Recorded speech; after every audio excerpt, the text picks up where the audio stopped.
पूर्णिया में IIT और IIM का हब, सीमांचल पूर्णिया में केंद्रीय विश्वविद्यालय, अखिल भारतीय आयुर्वेदिक संस्थान सहरसा में, सरकारी अस्पताल कहीं भी दवाई नहीं देता है, गुणवत्ता नहीं है, मेडिकल सिस्टम नहीं है।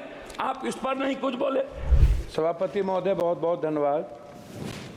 मैं पहले कुछ वर्ल्ड इनक्वालिटी डेटाबेस का ताज़ा रिसर्च के मुताबिक भारत में असमानता अपने 100 साल शिखर से ऊपर पहुंच चुका है।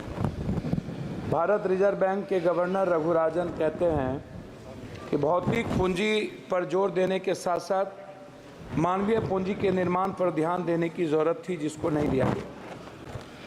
आर्टिफिशियल इंटेलिजेंस की दुनिया का सामना करने के लिए तैयार हो सके, प्रथम फाउंडेशन की प्रकाशित रिपोर्ट 14 से 18 साल की उम्र वाली चौथाई बच्चे साधारण से लिखे हुए वाक भी नहीं पढ़ पाते हैं आज के इस हिंदुस्तान में।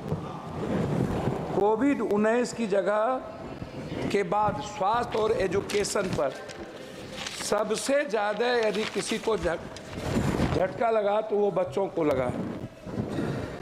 दूसरी सबसे बड़ी बात ये है कि जो रिपोर्ट आई हुई है उसमें बहुत क्लियर है, यूपीए 2 से पीछे रह गए क्या, जीडीपी के हिस्से के रूप में लगभग 6% का घाटा, और उसके बाद मेक इन इंडिया में विफल होने के कारण राज्य के नेतृत्व वाले विकास मॉडल के बजाय सार्वजनिक निजी भागीदारी पीपी मॉडल पर जो निर्भर हुआ, नतीजा हुआ कि आज की स्थिति में लगभग शेयरों को भी आप देखिए, आरंभिक सार्वजनिक पेशकश 21,000 करोड़ रुपया थी, उनका जब आप निजी क्षेत्र में बिक्री या मोनेटाइजेशन शामिल करने के अनुमानित आंकड़ा देखिएगा तो 6 लाख करोड़ रुपया था। भारत के कार्यबल 20% ही औपचारिक रोजगार जुड़ा हुआ है। अंतर्राष्ट्रीय श्रम संगठन के ताजा आंकड़ों के मुताबिक लगभग 2000 में जहां देश में बेरोजगार में पढ़े लिखे नौजवानों की तादाद 54.2% थी, वो 2022 में बढ़कर 65.7% हो गई। उस तरह दुनिया के कारखानों में तब्दील करने की जो मेक इन इंडिया की सबसे बड़ी बात थी, जिसमें 25 अरब डॉलर मोबाइल इलेक्ट्रॉनिक्स वाली कंपनियों को दिया गया भारत सरकार के द्वारा युवाओं को आगे बढ़ाने के लिए, जिसमें 1.3% भी, ये आंकड़ा मेरा नहीं है, ये आंकड़ा भारत सरकार का है, वो स्थिति इसमें पैदा हो गई कि हमने यूथ को आगे नहीं बढ़ा पाया। लगभग 40% श्रमिक किसी क्षेत्र में काम करते हैं और केवल 20% ही विनिर्माण नौकरियां या IT जैसी व्यावसायिक सेवा में काम करता है। ये जो मजदूर है 40%, 10 साल के अंदर इस पर कोई काम वर्तमान सरकार ने नहीं किया। खास तौर पर अनुसूचित जाति SC, अनुसूचित जनजाति ST, पिछड़ा वर्ग OBC आरक्षण के संदर्भ में आप उठा करके देखिएगा, जितनी प्राइवेट नौकरियों की बात आई नियोजित, उस पर कभी भी आज तक सभापति महोदय निजी आरक्षण को लेकर के वर्तमान सरकार 10 सालों में कभी भी किसी भी बजट में प्राइवेट आरक्षण को लेकर ST SC अत्यंत पिछड़े वर्ग के लिए जब आपने सरकारी नौकरी खत्म कर दी, उसी का एक हिस्सा है बजट में जो आया है OBC वर्ग के लिए, जिनकी राह में कठिनाई, छात्रों की pre 210 crore, post matric 10 crore, लगभग 921 करोड़, छात्रवृत्ति नेशनल फेलोशिप 55 करोड़, विदेशी शिक्षा की सब्सिडी स्कीम 25 करोड़ तथा छात्रावास योजना पर 45 करोड़ रुपया के अनुमानित, मतलब 2024 के बजट अनुमान के पिछड़े वर्ग के छात्रों और अनुसूचित जनजाति की उच्च शिक्षा विकास के लिए योजना सरकार में बहुत कम घटा दिया ST SC का और OBC का। एक तरफ आप अत्यंत पिछड़ा OBC ST SC के आरक्षण को खत्म कर रहे हैं, एक तरफ उनकी इकोनॉमी को खत्म कर रहे हैं। विदेश जो ST SC OBC के बच्चे जा रहे थे उसके लगभग पैसे आपने 3 हिस्सा कम कर दिया।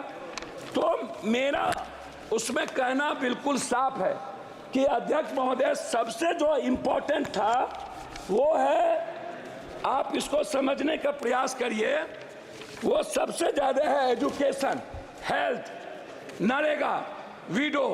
मैं सभापति महोदय विडो के बारे में जो 6 पेंशन है, विधवा पेंशन है, वृद्धा पेंशन है, निःशक्त पेंशन है, मैं सरकार से जानना चाहूंगा ये 300 रुपया कब तक आप दोगे? 400 रुपया कब तक?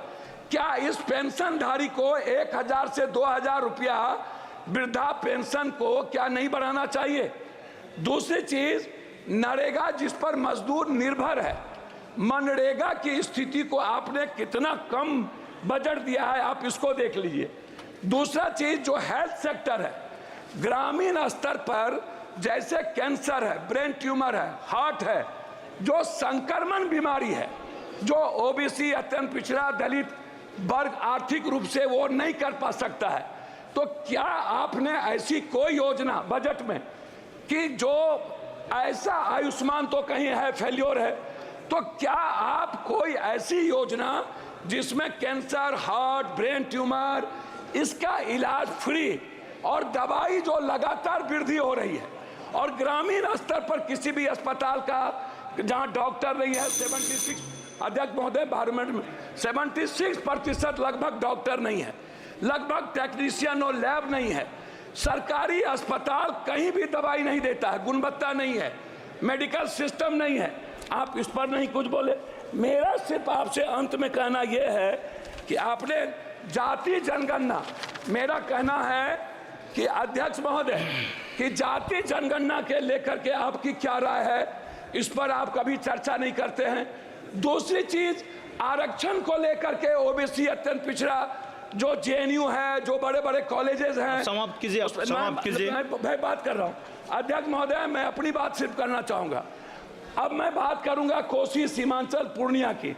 मेरा रिक्वेस्ट आपसे यह है कि पूर्णिया में आईआईटी और आईआईएम का हब, सीमांचल पूर्णिया में केंद्रीय विश्वविद्यालय, अखिल भारतीय आयुर्वेदिक संस्थान सहरसा में, आप समाप्त लगभग मैं कीजिए। समाप्ति कर रहा हूं अपनी बात करके, कोर्ट स्टेशन और पूर्णिया जंक्शन में वॉशिंग पीट, लगभग कोसी नदी पर हाई डैम, पूर्णिया बिहार को उप राजधानी, दूसरा उच्च न्यायालय बेंच की अभिलाष कर रहा हूं, मक्का और मखान। मैं आपसे आग्रह करूंगा, सौमित्र खान जी, सभापति प्लीज कंक्लूड, प्लीज।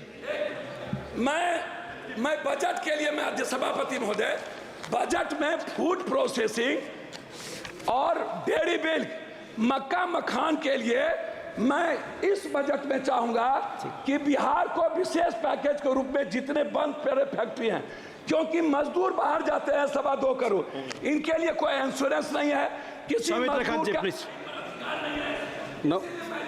धन्यवाद, प्लीज। धन्यवाद चेयरमैन सर। आज पहले कारगिल जय दिवस है। आज हमारा देश का प्रधानमंत्री जी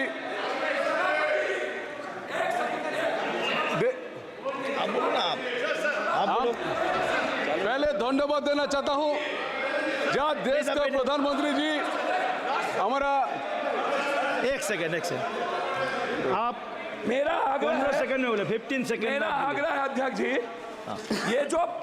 ये जो आप जैसे आंगनबाड़ी, रसोईया, आज कारगिल जय दिवस, ममता, आशा, नियोजित, संविदा, शिक्षा मित्र, मेरा 2 ही इसमें सबमिशन है। लगातार जैसे अग्निवीर के बारे में ये सवाल उठ रहा है, नियोजित, संविदा, शिक्षा मित्र जो उत्तर प्रदेश में है, इसके खिलाफ ये असमानता है टीचर के प्रति, ये असमानता है एजुकेशन और सम्मानजनक प्रति। Okay, thank you. धन्यवाद सर। राजेश